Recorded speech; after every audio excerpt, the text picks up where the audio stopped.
Watukufu mwezi marahaba mlo na wasi siku ya leo na raniteka mahabara tunaomba nizingizo ya mfumo tano ya leo. Madame, Monsieur, bonsoir et bienvenue dans cette nouvelle édition du journal. Tout de suite, voici les titres de ce mercredi 17 juillet.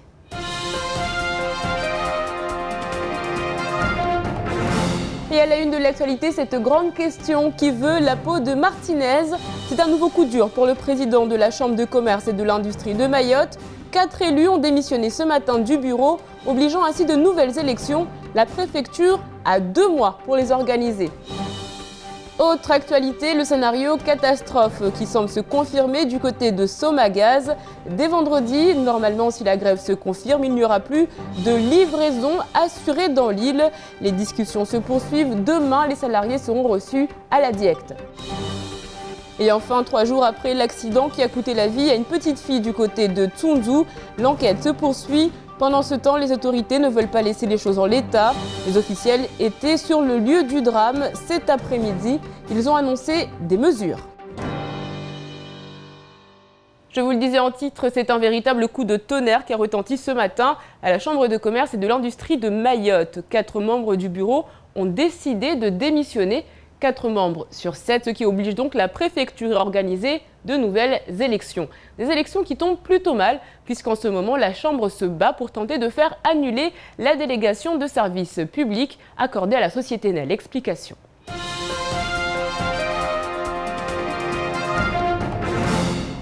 Il n'y a plus de gouvernance à la Chambre de commerce et de l'industrie. C'est dans l'après-midi que la nouvelle est tombée. Farid Elouz a présenté sa démission de manière anticipée sans attendre l'Assemblée générale. Et par effet d'aspiration, 3 autres membres du bureau l'ont suivi. Il s'agit de Michel Taillefer, de Laurent Havé et du premier vice-président Seydina. Au total, 4 membres du bureau sur 7 ont donc remis leur démission, ce qui signifie que le préfet est donc contraint de mettre en place de nouvelles élections. Les 26 élus de la Chambre devront à nouveau voter entre eux en salle de délibération. Le candidat qui aura réuni 14 voix sera le nouveau président de la Chambre de commerce et de l'industrie. La présidence de Norbert Martinez est donc encore une fois menacée. Derrière toutes ces stratégies, bien évidemment, la DSP de Longoni, car Norbert Martinez a déposé un recours tout comme SNC-Lavalin afin de casser la délégation de services publics. Un nouveau président élu qui serait soutenu par Ridanel aurait alors le pouvoir de retirer le recours formé au tribunal. Il n'est pas dit à l'heure actuelle que les dissidents soient parvenus à réunir 14 élus derrière eux, un dossier que nous suivrons de très près dans les jours à venir. Un préavis de grève déposé en fin de semaine dernière et c'est toute l'île qui va en subir les conséquences. En effet, les salariés de Somagaz n'en démordent pas. Ils ont de nombreuses revendications, dont la mise en place d'un 13e mois. Pendant ce temps, cette menace de grève a des répercussions directes, notamment du côté des points de vente des bouteilles vertes.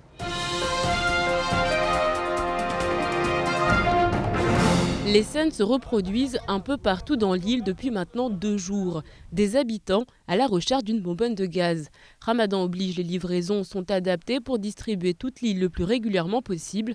Mais depuis qu'il est question d'un mouvement de grève, les spéculations vont bon train. Certains affirment même que le soir, chez les vendeurs, les files d'attente sont plus longues que celles de la poste.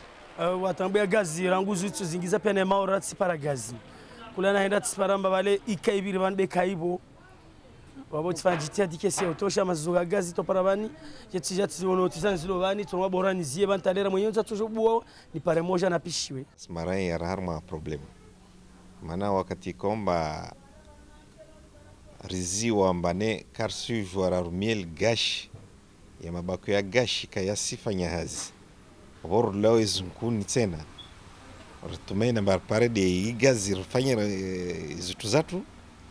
Et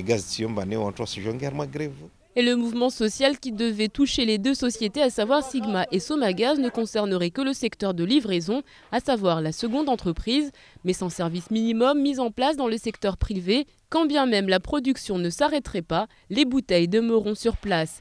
Une situation qui peut être évitée selon les syndicats. Si on regarde bien les choses en face, il faut savoir que les salariés de Somagaz, ils ont des familles et ces familles-là vivent par rapport à ces salariés.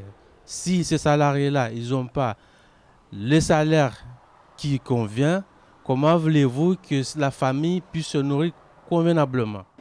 Aujourd'hui, si la grève est maintenue, les 7 secteurs approvisionnés par Somagaz vont rencontrer de plus en plus de difficultés.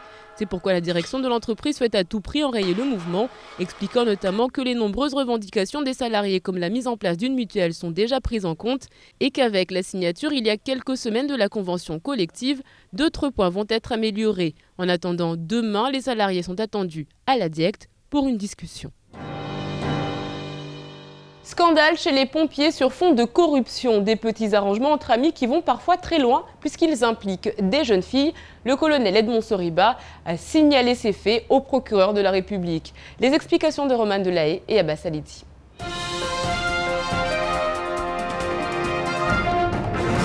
Des faits alarmants. Un véritable trafic se serait mis en place chez les pompiers dans le but de bénéficier du meilleur véhicule, du moins de celui qui sort le moins souvent de la caserne. Il y a quelque temps, des agents de la caserne de Mamoudzou auraient commencé à soudoyer leur supérieur, lui apportant nourriture et jeune femme à son bon vouloir. C'est votre chaîne qui m'a informé qu'il y aurait des malversations qui se feraient à l'intérieur de la caserne.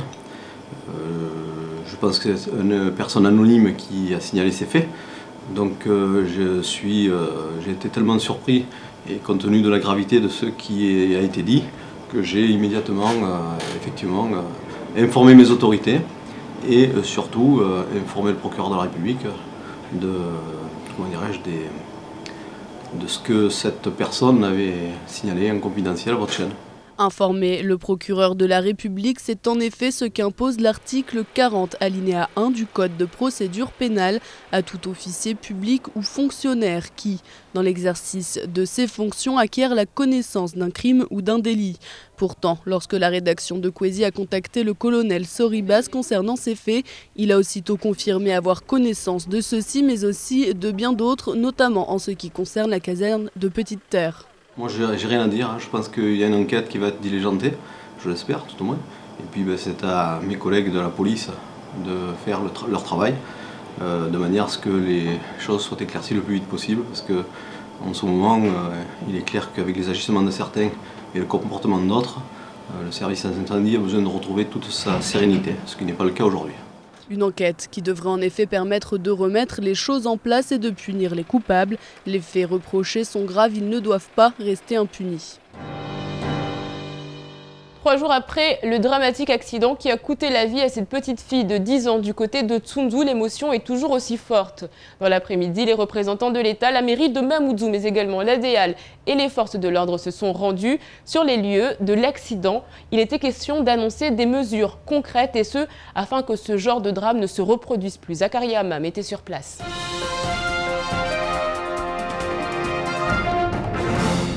Les services de l'État, à savoir la DEAL, la police nationale, la préfecture et la mairie de Mamoudzou, étaient réunis ce matin pour discuter et essayer de trouver des solutions concernant le récent drame de Tsundzou 2. Pour rappel des faits, une jeune fille de 9 ans a trouvé la mort sur la nationale 2 près du pont de la Kwalé il y a 3 jours. Une route jugée dangereuse sans trottoir ni ralentisseur. On est en train de faire un état des lieux, mais pour nous les élus locaux et ceux qui vivent dans ce village, nous savons déjà ce que nous voulons. Et ainsi, nous avons voulu faire partager avec les services de l'État, nos partenaires généralement qui travaillent ensemble, pour les expliquer et les montrer ce qu'il faut faire. L'état des lieux, nous la commençons et nous souhaitons surtout que ce travail puisse aboutir le plus rapidement possible. Reste à savoir qui est en charge de ce dossier et qui va devoir assumer les frais de rénovation de la Nationale 2. Sachez qu'au niveau des responsabilités, nous sommes ici sur la Nationale. Vous le constatez vous-même que la route nationale telle qu'elle est, elle est bonne, elle est faite. Il y a quand même des marquages, même si pendant les saisons de pluie ce marquage sort. Mais après, les bas-côtés, c'est sous la responsabilité des élus. Et à mon avis, c'est ce qui manque maintenant. Peut-être les élus n'ont pas assez de finances pour pouvoir les faire. La question, il faut leur poser à eux. Mais je pense quand même que c'est une bonne chose le fait que les élus sont là aujourd'hui avec nous pour qu'on puisse trouver la solution enfin pour sécuriser cette portion de route. Une chose est sûre, ces réflexions apparaissent quelques jours après ce terrible drame. Espérons que des solutions seront trouvées pour apporter à la commune de Tsundzou 2 une sécurité plus acceptable. Décidément, la revendication syndicale est un véritable sport national à Mayotte. Après l'indexation, le personnel non médical du CHM ou encore Sodifram, c'est au tour de l'entreprise de sécurité Outunda de brandir la menace de la grève. Leurs revendications sont nombreuses, on voit ça avec Zakaria Hamam.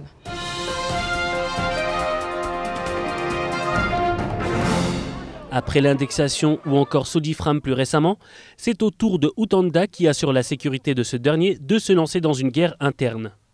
Le paiement des heures supplémentaires, la discrimination syndicale et le non-respect du droit social, les congés payés, le respect du temps de travail à 39 heures, l'amélioration des conditions de travail, l'instauration d'un vrai dialogue social, l'attribution de bons d'achat applicables à certains salariés et non généralisés, et enfin une prime d'éloignement entre le domicile et le lieu de travail.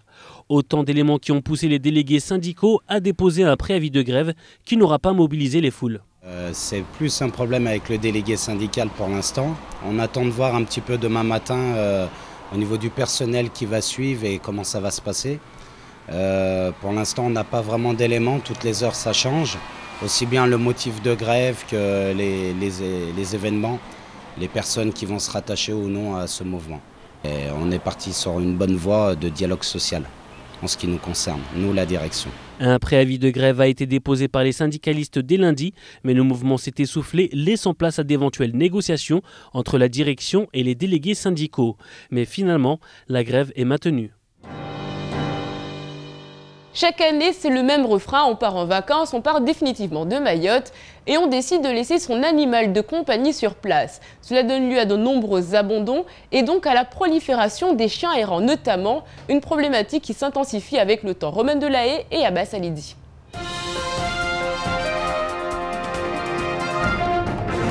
2 ans d'emprisonnement et 30 000 € d'amende. C'est la peine encourue par toute personne abandonnant sur la voie publique son animal domestique. En clair, la peine est la même que pour les maltraitances sur animaux. Chaque été, pourtant, les abandons se multiplient.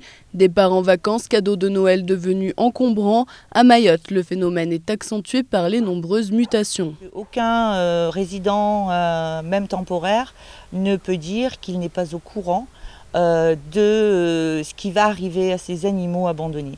Donc c'est dramatique parce que la plupart de ces gens ont des postes à responsabilité.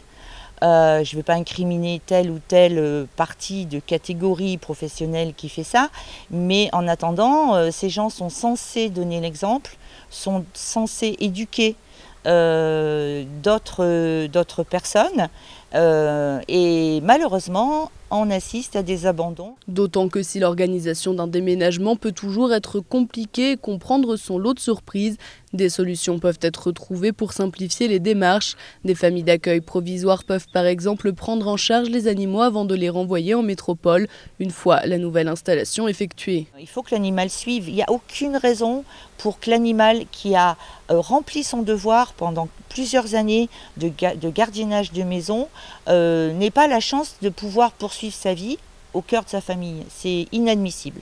Enfin, les frais d'entretien et de rapatriement d'un animal sont à prévoir dès son achat.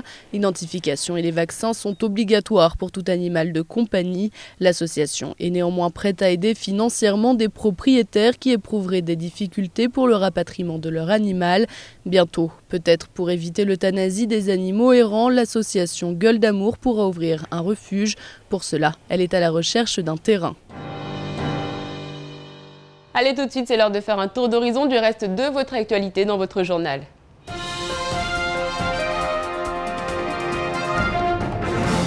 C'est un spectacle de désolation qui a été offert hier du côté de Kahani.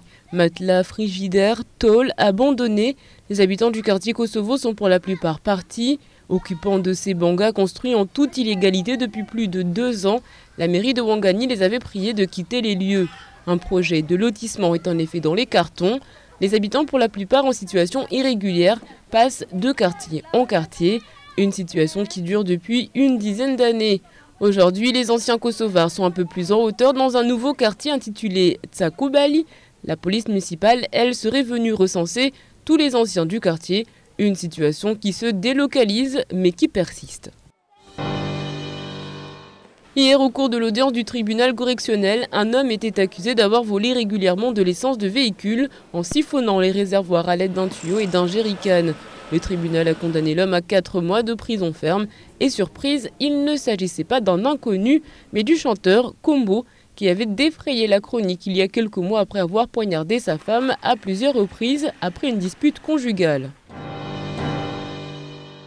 Passionnée par les relations humaines, Mirose Massokaye est une femme de cœur. Réunionnaise d'origine, mahoraise d'adoption, la première médiatrice familiale de l'île nous a ouvert les portes de son quotidien. C'est le portrait de la semaine, il est signé Shakila Issouf.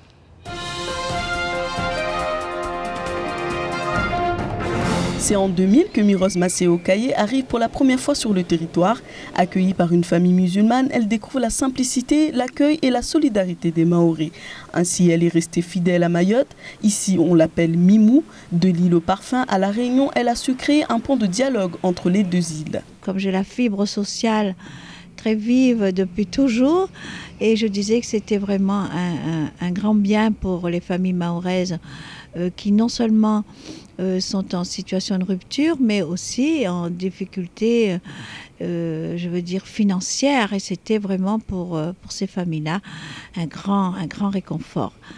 La médiation familiale est un métier qui semble lui avoir ouvert les portes d'un jardin secret qu'elle préserve avec beaucoup de pudeur. Nombre des familles de Mayotte qui la consultent peuvent parler en toute confiance. Cela se ressent dans son cabinet, une atmosphère détendue créée par la décoration. Malgré son engagement, elle constate que le vivre ensemble se perd à Mayotte. Ainsi, la médiatrice familiale a su montrer aux Mahorais et aux Réunionnais comment créer des relations utiles et humaines. Mirose, elle n'est pas de Mayotte, mais c'est tout comme parce que de par son expérience professionnelle qui est quand même assez riche, elle connaît mieux Mayotte que je pense que les Mahoraises et Mahorais eux-mêmes. Parce qu'elle a une dimension, elle intervient dans le social. Parce qu'effectivement, pour s'occuper des enfants, des familles en difficulté, essayer d'apporter le petit plus d'une maman ou d'une mère ou d'une grand-mère qui manque dans nos sociétés modernes. Et Mirose, elle est tout ça. Femme d'action, Mirose Massokaye est formateur en communication en relations humaines au CHM de Mayotte. Artiste dans l'âme, elle aime écrire la poésie et faire du piano. Elle a parcouru un long chemin et sait qu'il reste encore beaucoup de routes à parcourir. J'aime à me poser dans l'espace, regarder mon âme chanter, jouer à me glisser dans le temps qui passe pour revenir, sourire à l'éternité. Allez, tout de suite, on fait le point sur votre jeudi. Demain, bonne fête à Frédéric et à Emilien. Sachez que demain est également la journée internationale de Nelson Mandela. En effet, le président sud-africain Madiba est né un 18 juillet 1918. Nous retiendrons de lui cette citation « Un saint est un pécheur qui essaie de s'améliorer ». Repentissons-nous. Demain, le soleil se lèvera à 6h21 pour se coucher à 17h49. La marée sera haute à 11h30. Allez, tout de suite, c'est l'heure de la météo.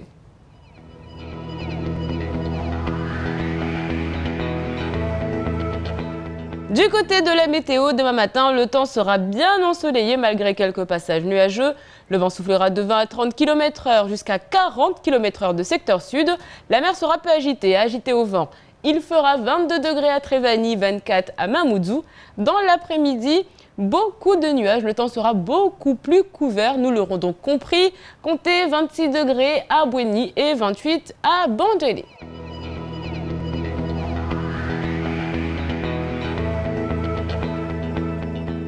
Ce soir à 20h, ne manquez pas les drôles de dames. Aujourd'hui, on parle de la rumeur. En attendant, on fait le point sur ce qu'il faut retenir de cette journée avant de se quitter en maoré.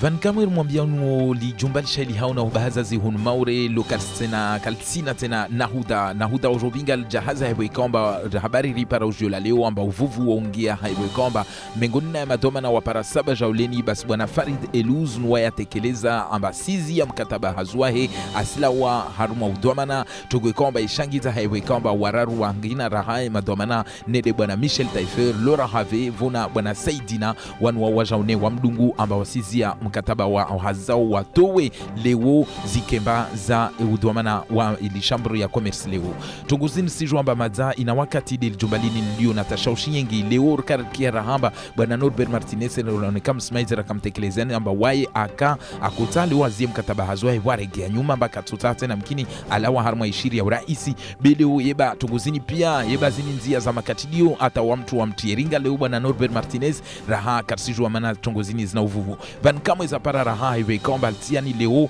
lijumba kalsina tena ukomanda lazima liwinge van kama raha i prefecture de lazima iringe satua au haraka vanta mezmidi jauleni hata iregeze abasa leo vote kama lazima leo vuparuhane abasa biropia amba vuparuhane na uraisi mvia baisha ni karsijwa amba leo itokanziro haheju bwana Norbert Martinez mkinishamba awanie raha ishiria uraisi betongozini kastoka nyanguta hata uprefecture wae atoregeza zivote watu warege sirwamba leo harna madomana ya para 26 lazima warege waremaneziswa atawashafanya basa zivote ili paruhane raisi mbia wai di jumba sheliano bahazaz be harma zivote zini sijwamba leo watu warongwamba mkinishia harma watu wengi kwamba mkinishia watu tekeleza wa wengi haomba mkinishia watu luemengo na bibi Idanel na leo sijwamba neika hari rongolesha mbana marunguzi somahani amba neika mtu kwamba waya tuvotewa basi mkinishia wae leo ake mengoni raha na bibi Daniel amba ata azime hatu ikaomba mashtaka yafanyishe hamba ya tojo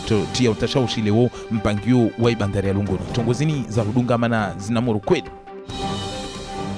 Ishama ivingao leo zihaki dalio haki za mafanyahazi walishirika lishali hao na hurihuzia ligazi hunu maure iso magazi karmwambia namba wao wakatekeleza wajao wao mtutuho mwezi 18 wa Juliette Nede Meso be waja gauzamba mkinishane kavu sifanyishi hamtutuho woto fanyishiha de juma ya badameso risiju wamba madza wanadamu wasenrambio haiwe kwamba rahatu kawakatekeleza habarini nel gazi lol na tashaushi hulipara na wakati watu mnode unu safike van kamwe wanadamu wao wasenambio kula mtasizungu haibute ya gaza ya haraka manata maduka ni tu maza zishashi hakula bano wendao kawasi tena na wani de baisha leo wasifanya hazibe kawasifanya uri halukamba lazima wasifanye manarsijo amba leo uvuvu tena ungia harma shirika amba wanu wasdai waleo waparetanafu zaidira na kwamba leo wasispara leo wasdai leo mhezeo ya mishahara wasdai taunu kwamba mwezi unurongolo amba mwezi wa 13 ni rongolo shizungu 13 mois haujule leo lazima waipare wanu upande wa mazefo wa wasorongwa ba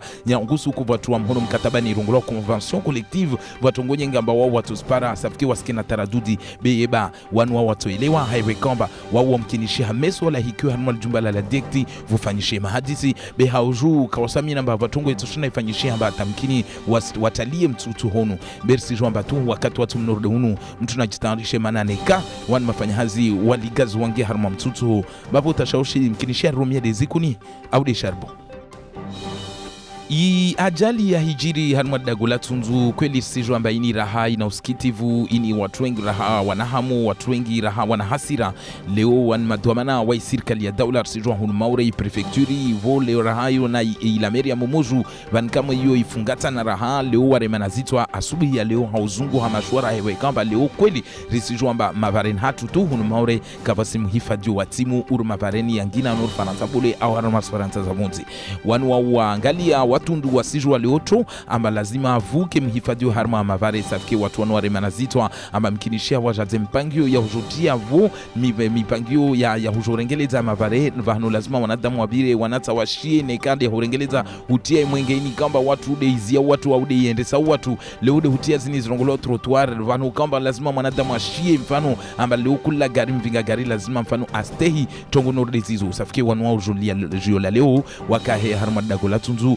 hondoangalia vanu kamba mwanamtaunu leo afariki afanywa aksidaini waangalie na mabavuni na mabare wa hadisi bona wakazi wa dagola tunzu atawaangalie nika tongozini stoshinda watu wazee wapare mashwara haraka ata watu warengeleze bila tidi ya mabare tu ya tunzu bede ya huna maure mkinishia. C'est la fin de cette édition, merci de l'avoir suivi. Restez avec nous, dans un instant vous retrouverez Camar et son faux journal. Ensuite ce sera le temps de parole, un temps de parole consacré aujourd'hui au préfet de Mayotte, Jacques Witkowski. Je vous souhaite une excellente soirée sur Kwezi, très bon sport Ramadan à tous. On se retrouve demain pour l'avant-dernière de la saison. Et oui, c'est déjà bientôt fini. En attendant, je vous dis Kwaheri.